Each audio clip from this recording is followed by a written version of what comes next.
Հուլիսի 5-ին ավարտվեց ֆրեսկո արտի արվեստի եւ հոգեվոր ֆիլմերի միջազգային երկրորդ փառատոնը։ 9 օրերի ընթացքում կազմակերպվեցին տարբեր երկրներից բերված ֆիլմերի բացօթյա դիտումներ, որոնց հաջորդեցին քննարկումները հեղինակների հետ։ Փառատոնի կարևոր մասը վրանային կինո ճամբարն է, որն այս տարի անցկացվեց Հառիճավանքում։ Կազմակերպվել են նաև լուսանկարների ցուցահանդես, համերգ, ավազանկարչության անիմացիոն շոու։ Փառատոնի ընթացքում ներկայացված ֆիլմերը հիմնականում դատապարտում են պատերազմները, բռնությունը, ցանկացած տեսակի խտրականություն, մարդկային գործոնով պայմանավորված էկոլոգիական աղետներ, քարոզում են խաղաղություն, հանդուրժողականություն, մարդասիրություն։ Մրցանակներ հանձնվել են 4 անվանակարգերում՝ հավատ, հույս, սեր եւ խաղաղություն։ Մրցանակները պատրաստել են Խարբերդի մանկատան սաները։ Փառատոնի հոգևոր պատասխանատու Բագրատ եպիսկոպոս Գալստանյանն ասել է, որ չնայած թվում է, թե հոգևոր կյանքն այսօր արդիական չէ, բայց փառատոնի նկատմամբ հետաքրքրությունը հակառակն է փաստում։ Մենք շատ մտահոգ էինք սկսում, որովհետև քաղաքում լարվածություն կար եւ մինչեւ վերջի օրը մենք մտածում էինք անել թե հետաձգել։ Բայց այն մարդիկ, ովքեր ներկա գտնվեցին, իրենք շատ գաղափարային մարդիկ էին, ովքեր հենց կապեցին թեմաները,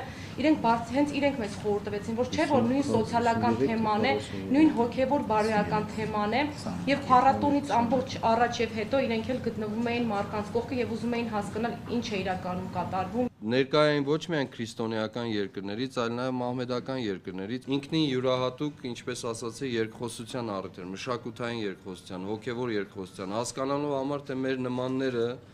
աշխարհում անկախ իրենց կրոնական, դավանական պատկանելությունից ինչպես են ապրում, ինչ հարցեր են դիմագրավում եւ ինչպես են ուզում տեսնել աշխարհը այսօր։